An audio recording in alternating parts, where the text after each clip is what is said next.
Hola queridos amigos y seguidores de Despertando Sueños. El día de hoy estamos transmitiendo desde uno de los jardines de la Biblioteca Vasconcelos. Déjenme ver si les puedo dar un panorama de cómo es por aquí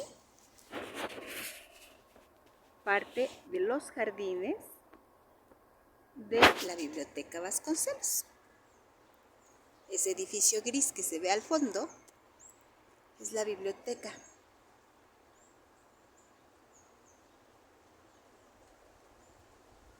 Donde está todo ese acervo maravilloso de libros que nos encanta poder compartir con ustedes. Varios de los libros que yo les transmito, pues los saco de aquí, sobre todo los infantiles, porque tengo novelas, pero libros infantiles no, y son los que trabajo con los niños.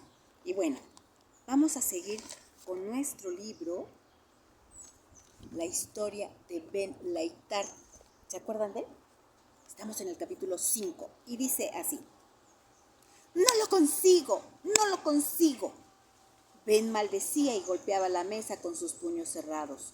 Sus dedos, torpes y aún no suficientemente sensibles, no podían reemplazar sus ojos. Aquella maldita máquina de escribir tenía 50 teclas y las letras estaban dispuestas de una manera increíble. La A junto a la S, la C junto a la V. Su madre se sentó junto a él. Había sido secretaria y dominaba la mecanografía. Una y otra vez guiaba sus dedos sobre el teclado. Si pudiera echar un vistazo, aunque solo fuera unos segundos para saber dónde están las teclas, dijo Ben con acento de desesperación. Ten paciencia, por favor, se requiere tiempo. ¡Paciencia! Sin embargo, mamá tenía razón. Hacía solo 2 días que había empezado y en tan poco tiempo no pueden esperarse milagros. Ya es casi mediodía. Por esta mañana basta, le dijo su madre, empujando la máquina hasta el fondo de la mesa. Ben suspiró hondo. Ya era capaz de bajar las escaleras con más soltura que unos días antes. Su mano aferraba el bastón blanco que sus padres encargaron a la organización de ciegos junto con la máquina. ¿A dónde vas, Ben? Voy a respirar un poco de aire fresco. Oh, sí, hazlo. Parecía un poco insegura, pero por una vez no le dijo que tuviera cuidado. Abrió la puerta y salió afuera. Mientras se dirigía precavidamente hacia la verja, sentía que su madre vigilaba sus movimientos desde la ventana de la cocina. Le entristecía verlo dando vueltas a tientas. ¿Le diría que se quedase en el patio y que no se aventurase por la calle? Blandiendo su bastón, Ben encontró la puerta de la verja. Sintiéndose audaz, bajó el escalón y torció a la derecha. De esa manera, quedaba inmediatamente fuera de la vista de su madre. El bastón se deslizaba a lo largo del bordillo de la acera. ¿A dónde pensaba ir? Sí, al pequeño parque de más arriba. Había un banco que no debía ser difícil de encontrar. Solo tenía que caminar hasta la primera esquina y cruzar la calle por allí. En sus pensamientos todo le había parecido así de sencillo, pero la realidad fue ásperamente diferente. Tropezó, chocó con el buzón porque se había olvidado de que estaba allí. Empezó a sudar. Cuando por fin llegó a la esquina, le temblaban las piernas y se sentía desesperadamente perdido en la negrura. ¿Estaba en el sitio adecuado? ¿Podía cruzar por allí o debía ir un poco más a la izquierda? Pasó a su lado un coche que cambió de marcha. Pasos. Unos tacones de mujer resonaron sobre el cemento. Luego una voz. ¿Puedo ayudarte? No, gracias. Puedo arreglármelas. Tenía que hacerlo él, porque de lo contrario jamás aprendería. Los tacones volvieron a resonar y finalmente su sonido acabó por extinguirse. Ben decidió cruzar porque ahora la calle parecía silenciosa. ¿Había obrado bien? Fue un tonto al rechazar una ayuda. ¿Por qué no dejar que la gente le ayudara? ¡Ahora! Adelantó su bastón y descendió a la calzada. Un momento de pánico. No, adelante. Si titubeaba en el centro de la calle, se vería en dificultades. Tenues sonidos de tráfico. Un coche zumbó al otro lado de la esquina. ¡Fum! ¡Uf! Tropezó en la acera, pero al menos había logrado cruzar. Era infinitamente más complicado y difícil de lo que había pensado en el hospital. ¡Maldita sea! Se había metido en un seto. Las ramitas arañaban su cara. ¿Y dónde estaba ahora el parque? ¿A la izquierda? ¿A la derecha? Otra vez se sentía presa del pánico. Avanzó tímidamente con pasos cortos y extendida la mano derecha. Percibió el crujido de la gravilla bajo sus pies. ¡Dios mío! Ben inspiró hondo. Ya había concluido el seto. ¿Iba ahora derecho al parque o se hallaba a la entrada del jardín de un extraño? Pasos tras él. Sí, ve y pregunta.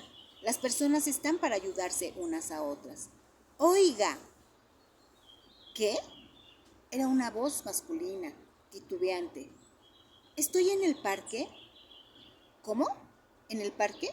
No, todavía no. Está un poco más allá. El hombre tenía un acento bronco, pero indudablemente se trataba de una buena persona. Tomó a Ben del brazo. ¿Quieres que te lleve hasta allí? Gracias, dijo Ben. Es que no veo nada. Una vez que esté allí, lo recordaré.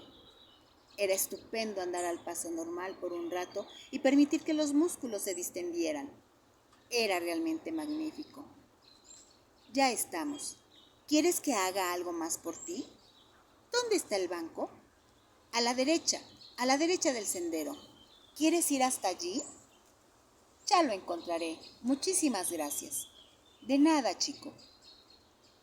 Ben avanzó lentamente por el sendero, adelantado siempre ante sí el bastón. Mientras que pisara gravilla, sabía que iba bien encaminado. ¡Pam! El bastón tropezó con algo metálico. Debió de ser el cubo de los desperdicios. Ya casi había llegado. Sí, era eso. Encontró el banco. Estaba agotado, pero con un suspiro de alivio, Ben se dejó caer en el asiento. El olor de la floración y del estiércol seco, el sol primaveral en su cara. Un pájaro silbó, como los que se oyen ahorita, y Ben se preguntó si sería capaz de distinguir los diferentes cantos de las aves. Ahora eran sonidos que habían cobrado una importancia que antes no tenían. ¿Se escuchan? Ya había superado la depresión causada por la máquina de escribir. Ben se sentía satisfecho y alegre. Por primera vez desde su accidente se había aventurado en la calle y gracias a sus fuerzas había llegado al lugar que pensó ir. Aunque había pasado por momentos de pánico y de miedo, no era nada fácil hallar el camino con la más absoluta obscuridad. Pero ahí estaba, sentado en el banco. Ben esbozó una amplia sonrisa. Quizá no hubiera sonreído así de haber sabido que su madre le había seguido siempre a una prudente distancia. El rumor del tráfico a lo lejos, el gorjeo de los pájaros a su alrededor, el viento contra su sudada frente, aportando alguna frescura bajo el hinchado vendaje. A juzgar por los gritos y los chillidos, los niños del jardín de infancia ya habían salido. Yo quiero ser piloto. Yo quiero ser capitán de un barco muy grande. ¿Y tú, Johnny? ¿Yo? Por la voz, Ben juzgó que debería tener unos 4 años. Sí, tú. Yo voy a ser el rey de un país entero. Risas. Tonto, no podrás. Tu padre tendría que ser rey o tu madre reina. No podrás ser rey. Sí podré, insistió Johnny. Yo seré rey. Ben podía ver a los niños a su alrededor, especialmente a Johnny, un mocoso con una nariz que necesitaba urgentemente un pañuelo y con unos zapatos cuyos cordones reclamaban un nudo. ¿Y cómo? ¿Cómo llegarás a ser rey?, le gritaron los demás. Bueno, primero me compraré un caballo y después mataré al dragón. ¡Ja, ja, ja! No hay dragones. Entonces mataré otra cosa, dijo Johnny rápidamente. Y luego libertaré a la princesa. Y entonces se morirá su padre. Y luego la princesa será reina. Y entonces... Yo seré rey, gritó triunfalmente. ¡Ja, ja, ja, ja! ¿Y en dónde encontrarás una princesa? En algún sitio, replicó Johnny, pleno de convicción. Se produjo un silencio. Ben podía oírles pensar. ¿Y si la princesa no te quiere? ¿Y si no piensa casarse contigo? ¡Hala, Johnny! ¿Qué harás entonces? Entonces seré el jardinero de la reina, dijo Johnny en un rasgo de inspiración. Pero un jardinero no puede ser rey. Oh, sí, claro que puede, repuso Johnny, porque la reina me dirá, John, estoy cansada, ya no quiero ser reina, todo esto me cansa. Alguien tendrá que encargarse. ¿Y qué? Pues que entonces me dirá, John, tú eres el mejor jardinero de mi reino y serás también el mejor rey. Y así, en cualquier caso, seré rey. Era obvio que aquellas palabras habían producido una honda impresión porque otra vez volvió a hacerse el silencio. Yo seré el que mande, añadió Johnny con nuevo acento de triunfo, y no tendré que contestar a más preguntas porque para eso seré el jefe. ¿Se alejaba de los demás? Sí, Ben oyó sus pasos que se acercaban sobre la gravilla. Johnny, el rey. Tú no puedes ser rey, dijo otro chiquillo tras él. Sí, claro que puedo, manifestó el pequeño rey con una profunda confianza. Ben se puso de pie sonriendo. Las voces de los niños le habían hecho mucho bien. Si uno tiene una fe en su futuro tan grande como la de Johnny, es posible superar todas las dificultades. Los demás niños cruzaron ante él. ¿Queréis hacerme un favor? ¿Queréis ayudarme a cruzar la calle? ¿Tienes malos los ojos? ¿A ti qué te parece? ¿No puedes ver nada? No, no puedo ver nada. Pero, ¿de verdad nada? Nada en absoluto, ni a vosotros, ni las casas, y tampoco puedo ver la calle. ¿Qué ves entonces? Otras cosas. ¿Pero qué? Veo a Johnny sentado en un espléndido trono y con una corona de oro en la cabeza. No supieron responder a esto. Ben no podía ver sus caras de asombro, pero sintió como dos manitas aferraban sus manos. Lo llevaron hasta la otra acera con el mayor de los cuidados, señalándole cada grieta en el asfalto. Su madre solo se le acercó cuando él empujó la verja de su casa, fácil de reconocer gracias a las ramas del pino que se extendían sobre la acera. Iba a ir a buscarte ahora mismo, le dijo. Ben se tranquilizó al advertir la serenidad de su voz. Era evidente que ni por un instante había temido por él. ¿Qué hora es? En el futuro tendría que prestar más atención al reloj de la iglesia. Casi las 12:30, le respondió su madre. No quiero que retrases tu comida porque esperamos al médico y quizá venga pronto. ¿Qué tal el paseo? Muy agradable, respondió Ben, y con cierto orgullo añadió. Fui hasta el banco del parque. ¿Hasta allí? Su madre parecía sorprendida. Indudablemente la felicidad de su hijo exigía una cierta dosis de simulación. Después de comer, Ben se dedicó a practicar con el alfabeto braille. Gracias a la ayuda de su madre, podía proyectar ya muchas de las letras en la pantalla de su cerebro. Evocó con gratitud la figura de Louis Braille, aquel francés ciego que siglo y medio atrás había hecho posible que los invidentes leyeran, escribieran y calcularan. Por vez primera en su vida, Ben apreció la gran ventaja de poder aprender fácilmente y de contar con una excelente memoria. Pero le deprimía comprobar que las yemas de sus dedos todavía constituían un obstáculo en la comunicación entre el papel y su cerebro. ¿Se trataba de una cuestión de práctica y paciencia? Aún no había venido el médico. ¿Eran ya las 3? ¿Las 3:30? Le molestaba terriblemente tener que preguntar continuamente la hora a su madre. Y se preguntaba si existían relojes braille. Echó hacia atrás la silla, se levantó y se dirigió hacia la puerta. Sus manos tropezaron con el lavabo y se quedó quieto. Sabía que tenía enfrente el espejo. Inclinó un tanto su cabeza hacia adelante. En su mente Vio su cara como solía verla. Luego pensó en el grueso vendaje de los primeros días y también pudo imaginárselo. Y ahora tenía el vendaje más delgado, sujeto con adhesivo. ¿Cuál sería su aspecto si hoy le quitaran el vendaje? Permaneció inmóvil ante el espejo.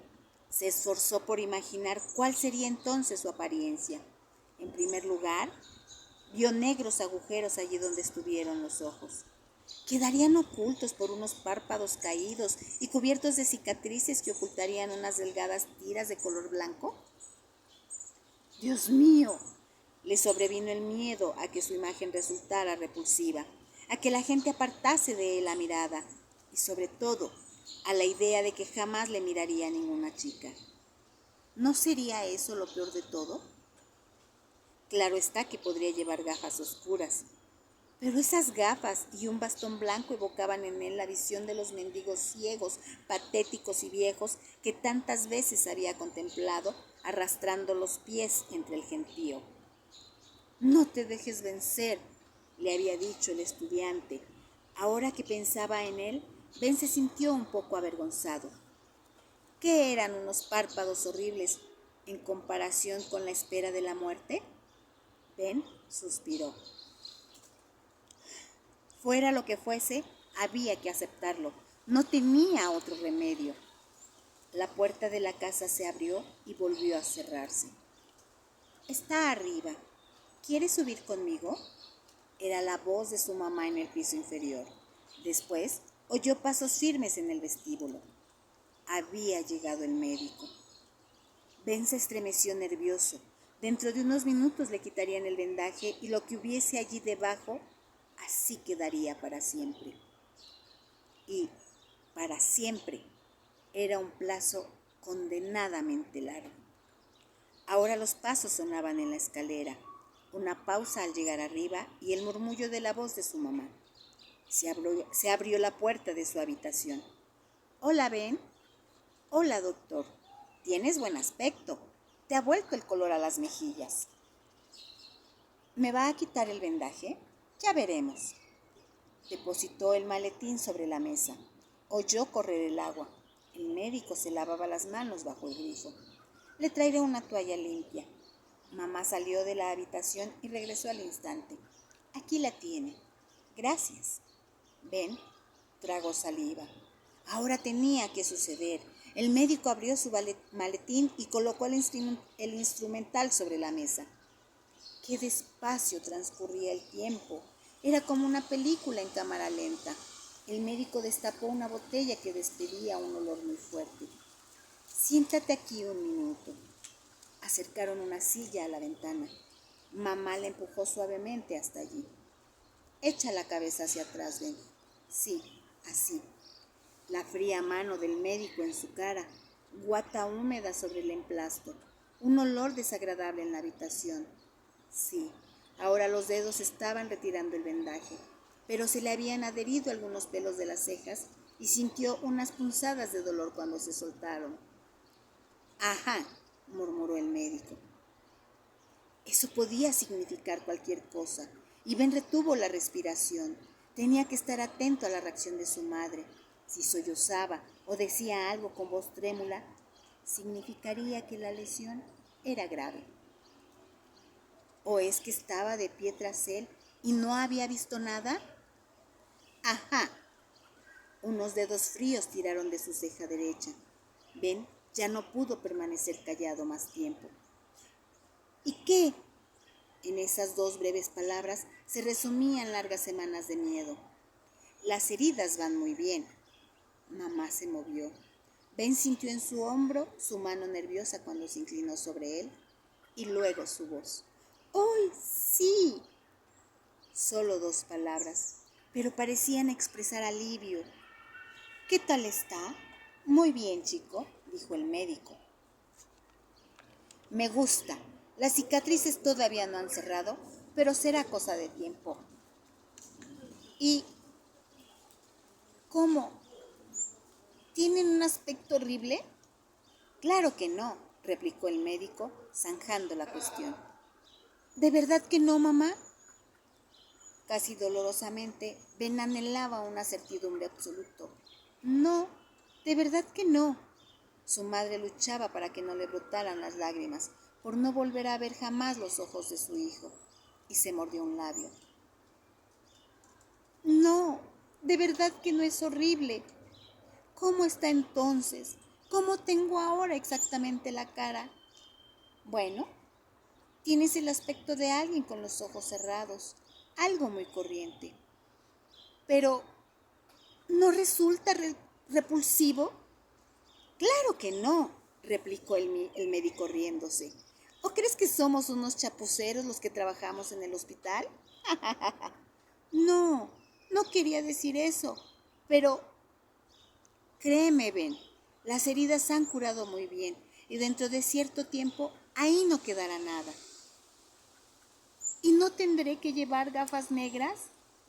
Pues naturalmente que no.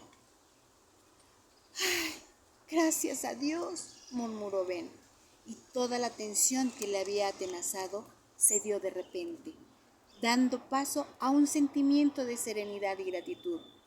Ahora que le habían quitado el vendaje, le parecía que había devuelto su cara. Y terminamos el capítulo 5. Imagínense lo que Ben sintió en ese momento que el médico le quitaba el vendaje de sus ojos. Esa incertidumbre, esa angustia por saber cómo quedaría. Si no se vería horrible la cicatriz, cómo se vería su cara. Y el valor para afrontar ese coraje que le dio el no poder con la máquina de escribir braille y salir solo a la calle por primera vez, armarse de todo ese valor y ese coraje para empezar a rehacer una vida nueva, porque ya no sería la de antes. Ben se estaba enfrentando a una nueva realidad, la realidad de ser ciego, algo que le está costando mucho trabajo enfrentar y que sin embargo poco a poco lo ha estado enfrentando. Veremos qué siguen en los otros capítulos, amigos. Recuerden buscarnos en nuestras redes sociales, Facebook Betty Cuentacuentos y Despertando Sueños, Instagram Betty Cuentacuentos y YouTube Beatriz Hernández Sánchez. Denle like a nuestras publicaciones, suscríbanse a nuestro canal para que vean nuestras lecturas y bueno, estuvimos un rato recorriendo la Biblioteca Vasconcelos, buscando libros infantiles para nuestros pequeños, a los que tenemos nuestro club de lectura Despertando Sueños, oficial de Fondo de Cultura Económica. Entonces venimos por más libros para leer con nuestros pequeños. El lobo ha vuelto, la abuelita de arriba y la abuelita de abajo, y pastel de enemigos. Se los estaremos compartiendo en este mismo canal. No se los pierdan. Y bueno, nos despedimos porque se empieza a hacer tarde, empieza a hacer frío y hay un poquito de nubes. Esperemos que no nos llueva hoy en la noche o mañana. Hasta luego. Que tengan una hermosa tarde. Adiós.